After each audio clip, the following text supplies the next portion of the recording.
से।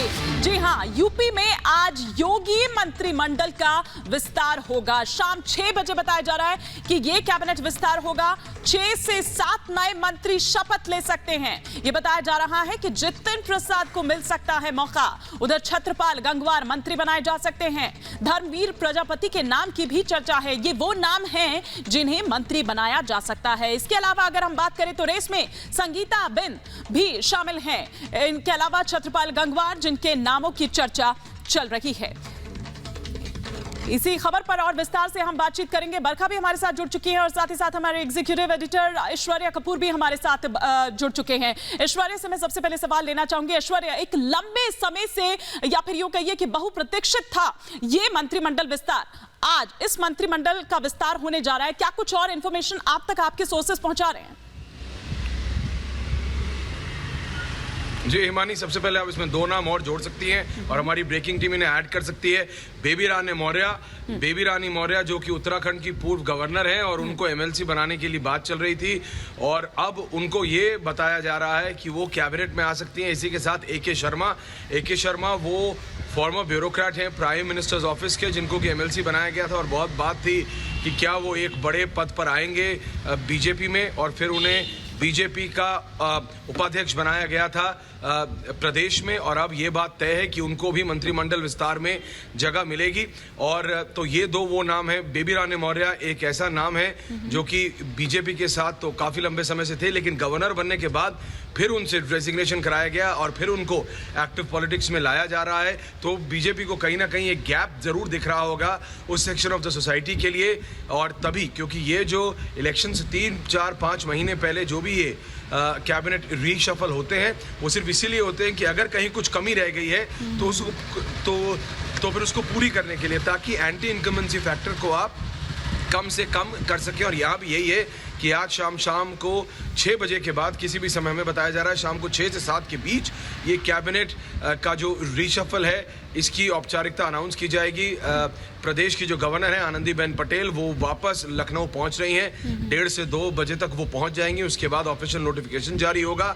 नाम अभी तक बोला जा रहा है कि पहले आया 5-6, फिर आया 6-7, लेकिन जैसे कि हमने दिल्ली में भी देखा है कैबिनेट में भी कि कई ऐसे नाम निकल के आते हैं जिनके बारे में कोई नहीं जानता, और इसीलिए हमारे सूत्रों ने बताया कि आप बेबी रानी मौर्य और ए के शर्मा को कंप्लीटली आउट मत कीजिए जब तक फाइनल लिस्ट गवर्नर्स ऑफिस तक नहीं पहुंच पाती है। और आप टाइमिंग देखिए, प्राइम मिनिस्टर लैंड करते हैं दिल्ली में और लखनऊ से सबसे पहले ये खबर आती है कि आज ही कैबिनेट रीशफल है, क्योंकि सुबह का जो 10 बजे का जो बुलेटिन था सीएम के अपॉइंटमेंट का, उसमें सिर्फ आज के 2 ही मीटिंग्स लगी हुई थी, जिसमें एक बहुत बड़ा किसान सम्मेलन है जिसमें कहा जा रहा है कि यूपी की सरकार किसानों के लिए बहुत बड़ी अनाउंसमेंट करेगी। और जब आज ये हो रहा है तो मुजफ्फरनगर में एक प्रो मोदी बहुत बड़ी खाप पंचायत भी हो रही है। और इस सब के चलते जब ये खबर सबसे पहले आई और रिपब्लिक मीडिया नेटवर्क ने ब्रेक करी तो उसमें नाम जितिन प्रसाद का भी आया। जितिन प्रसाद वही हैं जो कि कांग्रेस छोड़ के बीजेपी में आए थे, प्रधानमंत्री से अभी मिले थे सब परिवार, और तब से अटकलें लगाई जा रही थी कि उनको एक बड़ी जगह मिल सकती है सरकार में। और अब जबकि कैबिनेट रीशफल के बाद यूपी का रीशफल होने जा रहा है तो उसमें उनका नाम सबसे पहले लिया जा रहा है। लेकिन जैसे हमने कहा, नामों को लेके BJP is known to pull a big one out of the hat, तो अब वो देखना पड़ेगा कि वो किस तरह का सरप्राइज इस बार देते हैं। लेकिन जो अभी तक के सूत्र बता रहे हैं वो ये कि 5, 6, 7 नाम है। शाम को 6 से 7 बजे के बीच उत्तर प्रदेश की कैबिनेट, योगी आदित्यनाथ की कैबिनेट का रीशफल होने जा रहा है। जी बिल्कुल, तो क्षेत्रीय और जातीय समीकरण, इन दोनों का ही ध्यान रखा गया है। और जिस तरह से ऐश्वर्या आप यहां पर कह रहे थे कि बिल्कुल जो समीकरण रह गए थे उन्हें अब साधने की कोशिश यहां पर हो रही है। लेकिन ऐश्वर्या, ये एक पॉलिटिकल मूव से ज्यादा कुछ नहीं होगा, क्योंकि देखिए काम का तो इतना मौका मिल नहीं पाएगा, इतना वक्त तो इनके पास है नहीं। जी देखिए, संजय निषाद जैसे वो हैं, अब वो अपनी पार्टी से कोशिश कर रहे थे कि किसी तरह उन्हें कैबिनेट में, यानी प्राइम मिनिस्टर्स कैबिनेट में जगह मिल जाए। वहाँ नहीं मिली तो वो नाराज थे और उनकी नाराजगी को दूर करने का यही तरीका है कि उन्हें यूपी में कैबिनेट मंत्री बना दिया जाए या फिर एमओएस इंडिपेंडेंट चार्ज बना दिया जाए। तो ये सारे पॉलिटिकल मूव्स हैं। आप ठीक कह रही हैं, काम करने का अब समय नहीं है। योगी आदित्यनाथ भी जानते हैं, लेकिन ये at the end of the day ये सब राजनीति है।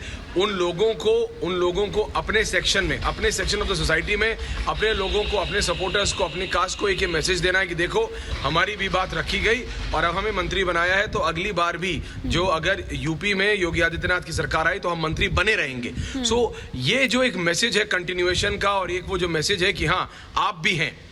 यूपी में कास्ट इक्वेशन ऐसी चीज है, आप इसको नकार नहीं सकते। नहीं तो बेबी रानी मौर्य को गवर्नर पद से हटा के लेके आना।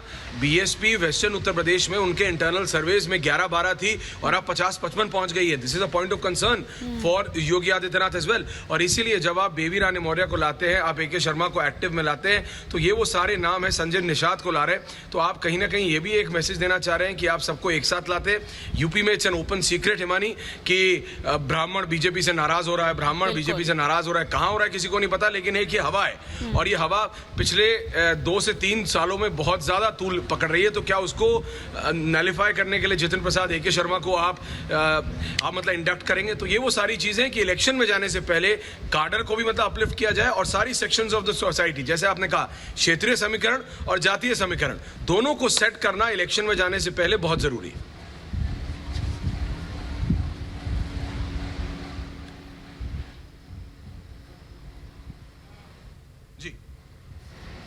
बिल्कुल बिल्कुल। तो इस वक्त बरखा भी हमारे साथ में लखनऊ से ही मौजूद है सलोनी, और बरखा सीधे तौर पर वहां से तमाम बड़ी खबरें हम तक पहुंचा रही हैं। बिल्कुल बड़ी खबरें हम तक पहुंचा रही है बरखा। जो अभी संभावित चेहरे आ रहे हैं, क्षेत्रीय और जातीय समीकरण का ख्याल रखा जा रहा है, ये मेकओवर जीत का मंत्र बनेगा उत्तर प्रदेश बीजेपी के लिए।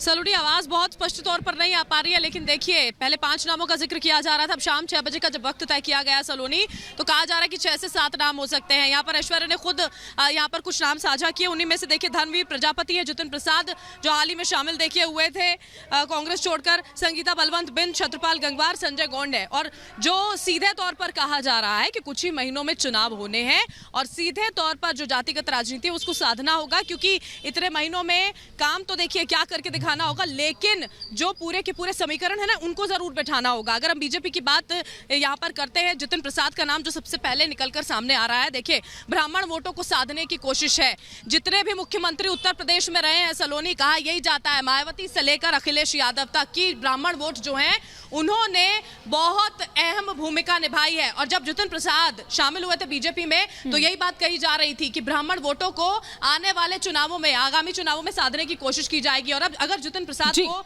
एक बरखा एक बहुत छोटा सा, बिल्कुल आप सही कह रही हैं, एक बहुत छोटा सा मैं ये भी जानना चाहूंगी, जो 1:30 बजे एक मीटिंग बुलाई गई है, बहुत इंपॉर्टेंट मीटिंग ये बताई जा रही है, क्या कुछ जानकारी इस मीटिंग को लेकर आपको मिल रही है?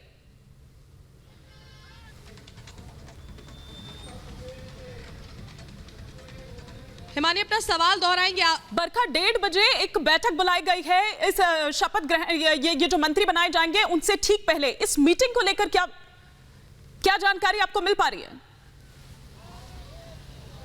हिमानी, आज के दिन देखिए रविवार का दिन है, आज बहुत ज्यादा हलचल जो है वो उत्तर प्रदेश में देखने को मिल रही है। लखनऊ में यहाँ पर अभी जहां पर इस वक्त मैं मौजूद हूँ, यहाँ पर किसान सम्मेलन है जिसमें 1:30 बजे के करीब योगी आदित्यनाथ पहुंचने वाले हैं। उसके बाद ये जो बैठक है वो भी यहाँ पर होगी, जिसमें नामों पर मोहर लग जाने एक तरह से देखिए औपचारिक ऐलान अब एक बाकी रह गया है। बिल्कुल, तो बहुत हलचल वाला रहने वाला है। 6 से 7 बजे का वो वक्त बताया जा रहा है, लेकिन हमारे एग्जीक्यूटिव एडिटर ऐश्वर्या कपूर भी लगातार हमारे साथ बने हुए हैं। ऐश्वर्या, जाहिर सी बात है कि वेस्ट यूपी में जिस तरह से किसान आंदोलन को लेकर जो एक असंतोष पनपा हुआ है, जो एक नाराजगी वहां पर है, कहीं ना कहीं उसे भी साधने की कोशिश यहां पर की जाएगी इन मंत्रियों द्वारा। जी देखिए, दादरी के विधायक है तेजपाल नागर, उनका नाम बिल्कुल प्रबल दावेदारी पे है। ये कहा जा रहा है कि उनको एग्रीकल्चर में ही उनको मतलब एमओएस बना के लाया जा सकता है। और आज जब हम आपसे बात कर रहे हैं, जैसे अभी बरखा भी बता रही थी कि 1:30 बजे यूपी के मुख्यमंत्री एक सभा को संबोधित कर रहे हैं, उसके बाद एक और है और वो है किसानों के ऊपर ही। और इस सब के बीच मुजफ्फरनगर में इस समय एक प्रो मोदी यानी pro Yogi Adityanath, pro prime minister Modi एक बहुत बड़ी खाप पंचायत चल रही है जिसमें करीबन 25-30 हजार किसान मौजूद हैं। तो बीजेपी समझती है कि किस तरह से ये जो छोटी छोटी चीजें हैं इलेक्शन से पहले बहुत बड़ी बन जाएंगी, और इसीलिए जातीय और क्षेत्रीय समीकरण को बिठाना, नहीं तो तेजपाल नागर को अगर आप पूछेंगी तो कोई नहीं बोलेगा कि उनको मंत्रिमंडल में लाया जाएगा, लेकिन क्षेत्रीय समीकरण को बिठाना बहुत जरूरी है। बीएसपी वेस्टर्न यूपी में बहुत ज्यादा पिछले 3 महीने से एक्टिव हो गई है। सतीश चंद्र मिश्रा और उनका पूरा परिवार मतलब कहा जा सकता है पूरी तरह वेस्टर्न यूपी पे कंसंट्रेट कर रहे हैं। तो बीएसपी जानती है, और इसीलिए आप देखिए इस सब के बीच बेबी रानी मौर्य को लाया जाना बीजेपी में अपने आप एक मैसेज दिया जा रहा है कि बीजेपी से कुछ गलतियां हुई हैं जिनको सुधारने की अब जरूरत है। अदरवाइज जो आदमी एक्टिव पॉलिटिक्स से, जो पॉलिटिशियन एक्टिव पॉलिटिक्स से जा चुका है, गवर्नर बन चुका है, उनको वापस लेके आना यह है कि आपकी पार्टी में एक वॉइड है। वॉइड यानी आपकी पार्टी में एक ऐसा गैप है जिसको उनके अलावा कोई और नहीं भर सकता। और ये बताता है कि बेबी रानी मौर्य अपने सेक्शन की कितनी बड़ी नेत्री होंगी कि बीजेपी ने ये एक डिसीजन लिया है। और इस सब के चलते AK शर्मा है, ब्राह्मणों की बात है, किसानों की बात है। उधर अगर आप पूर्वी उत्तर प्रदेश में जाएं तो वहां पे जी बिल्कुल बिल्कुल ऐश्वर्या, आप हमारे साथ बने रहिए। तमाम हमारे जो सहयोगी हैं वो भी हमारे साथ बने हुए हैं। फिलहाल हमें यहाँ पर एक ब्रेक के लिए रुकना होगा, लेकिन ब्रेक के बाद भी इस बड़ी खबर पर लगातार हमारी नजर बनी हुई है।